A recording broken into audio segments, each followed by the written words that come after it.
FM 104,1 Suara Lumajang, informasi terus menginspirasi. Kalau kita mendengar lagi komposisi ini kayaknya salah satu dari contoh dari Gurindam sendiri loh Mitra ya. Contoh dari Gurindam sebenarnya dinyanyikan sebuah komposisi ada hip hopnya. Wah, saya kayaknya pengen nyanyi kalau dengan komposisi kayak gini gitu ya. Baik, kita saja sapa dulu narasumber kita yang sudah ada di sini seperti biasa di minggu ketiga.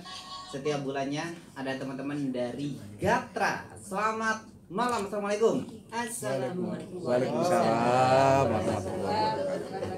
Alhamdulillah, selamat malam Bunda. Malam Mas Adi. Selamat malam itu Pak. Ya, itu ya. Pak Amim. Iya. Yang ini saya belum begitu apa. Karena kemarin duduknya di sana. Sekarang pindah di sini ya. Makanya berubah tahun sudah kalau ini ya. Termasuk makhluk virtual. Astral ini. Enggak juga. Dan bundanya yang itu saya juga nggak tahu namanya. Bunda yang itu ganti namanya. Kan belum kenalan Bunda tadi kan. Baik deh, Bunda Farida. Barusan kita sudah sebentar komposisi.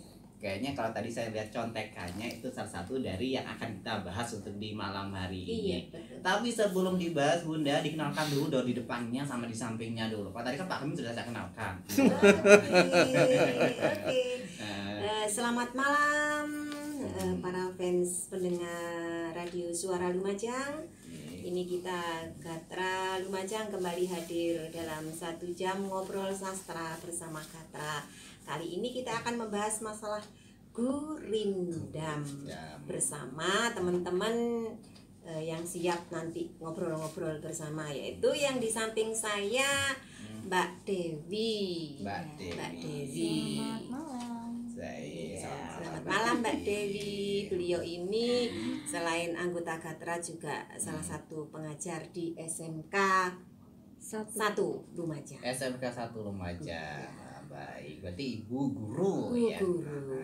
Kemudian di depan saya ada Mas yang selalu berubah-ubah wajahnya sehingga tidak pernah bisa dikenali, yaitu Mas Alantam. Mas Alantam. Saya ingat dari sekarang Mas Alantam. Iya. Ingat Mas, Mas. Alantam. Kemudian di sampingnya Mas Alantam, direktur kita Ustadz Hamim T. Majedi. Kemudian saya juga membawa teman-teman di seberang sana, nanti kita shot. Sementara yang bisa saya perkenalkan adalah Mbak Karlina, kemudian Mbak Karlina mana Mbak Karlina? Mbaknya mana? Oh itu Mbak Karlinanya. Halo Mbak Lucy, selamat malam. Selamat Pak malam. Sudarminto dari Kelaka, musisi kita. Kemudian ada Mbak Yani. Mbak Yani, selamat malam. Selamat malam. Kemudian yang terakhir Mbak Eli. Ini Selamat semua malam. Mbak Eli, anggota keluarga Gatra. Gatra ya, Iya. lagi ngumpul bareng gitu ya. Benar. Nah, baik, ini kalau kita tadi udah komposisi yang tadi Bunda ya, itu kan ada beberapa, kalau bilang saya itu komposisi kekinian lah, bergenre hip hop, ada juga yang nadanya tadi kayak ada sinden-sindennya gitu ya, ada saimahnya dan nadanya itu pokoknya didengarkan anak sekarang itu diterima kayak gitu lah ya. Bisa diterima. Nah, itu tapi kalau udah lagi dengar lagi itu unsurnya kayaknya unsur sebelah puisi lah kayak gitu ya. Iya. Betul nggak? Iya. Boleh jelaskan itu? Silakan. Iya, betul. Pada malam ini kita membahas masalah Gurindam. Sebenarnya Gurindam ini adalah sebuah karya sastra juga, cuman sastra lama. Oh, gitu. Termasuk dalam puisi lama. Karena puisi itu ada puisi lama, ada puisi baru. Ciri-cirinya puisi lama, puisi baru mungkin akan dibahas oleh Mbak Dewi. Yang tadi itu yang diputar itu adalah puisi lama yang sekarang ini sedang kita bahas, yaitu Gurindam. Dikemas dalam musik yang seperti itu agar anak-anak yang kekinian itu bisa memahami, bisa mencintai lah, paling tidak mau mendengarkan gitu, betul sehingga sekali, akhirnya ya. mempelajari ini sebenarnya apa sih. Yang di hip hop tadi itu adalah bait-bait dari puisi Gurindam. Dan puisi Gurindam 12 ini dikarang oleh tokohnya dulu, tokohnya yang terkenal pada zamannya, yaitu Raja Ali Haji yang menciptakan Gurindam 12. Ya benar Mbak Dewi. Raja Ali Haji itu orang Indonesia atau mana? Orang Indonesia, ya, keponakan Raja Ali dari Riau. Soalnya kan kalau dari desanya kan Melayu daerah-daerah sana gitu ya. Betul, iya dari Riau. Oh dari Riau, iya. Gitu. Kalau ini saya kemarin kan waktu diposting Bu ya, Bunda ya. Ini kan Gurindam ini ada yang komentar, oh ini di tahun ini aku pernah sekolah ada puisi kayak gini. Namanya nih kalau di dunia pendidikan ada untuk ini. Ada, ayo Mbak Dewi. Iya, oke, terima kasih. Kalau di SMA sih, di SMA atau di tingkatan SMK itu ada juga mempelajari tentang karya sastra, ya gitu. terutama kayak karya sastra itu ada puisi, ada cerpen dan novel dan lain sebagainya. Nah, salah satunya dipelajari adalah Gurindam.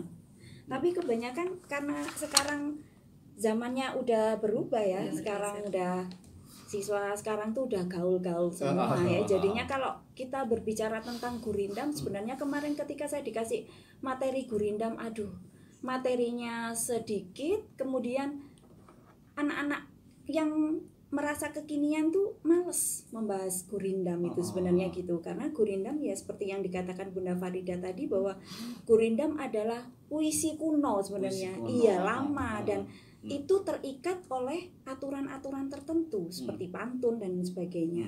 Nah, kalau misalnya sudah berbicara tentang aturan, ini kan biasanya setiap kid zaman now ini katanya ya. Biasanya paling males kalau disuruh buat contoh Gurindam itu. Nah, Gurindam kan sebenarnya adalah puisi kuno yang terikat oleh aturan-aturan. Aturannya apa? Sama seperti pantun.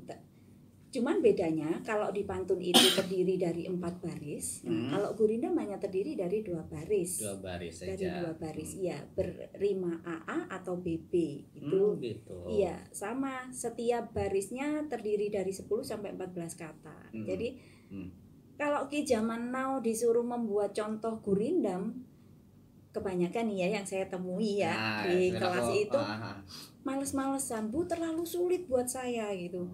Kok bisa? Lebih baik saya buat puisi yang sekarang gitu, yang bebas gitu. Itu lebih enak, saya lebih bisa main imajinasi saya. Kalau harus Gurindam itu berpikir. Nah, ini nih yang sebenarnya makanya kemarin Bunda Farida coba kita kenalkan lagi Gurindam ini. Nah, ini makanya di sini kita membahas tentang Gurindam. Tapi di dunia pendidikan sekarang ini masih ada untuk pelajaran Gurindam saja gitu ya.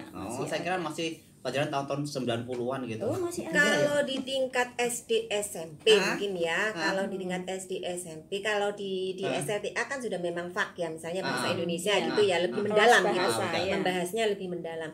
Kalau di tingkat SMP zaman dulu ada. Gitu, karena di zaman dahulu itu untuk sastra, pelajaran sastra itu ada mulai dari SD. Gitu. Tetapi entah sejak tahun kapan itu sudah tidak ada di materi kurikulumnya. Jadi mungkin kalau di SMA karena lebih fokus bahasa Indonesia harus lebih mendalam. Untuk yang jurusan bahasa Indonesia itu ya yang ada ya. Makanya untuk masyarakat umum ya ingat masa ini banyak komentar.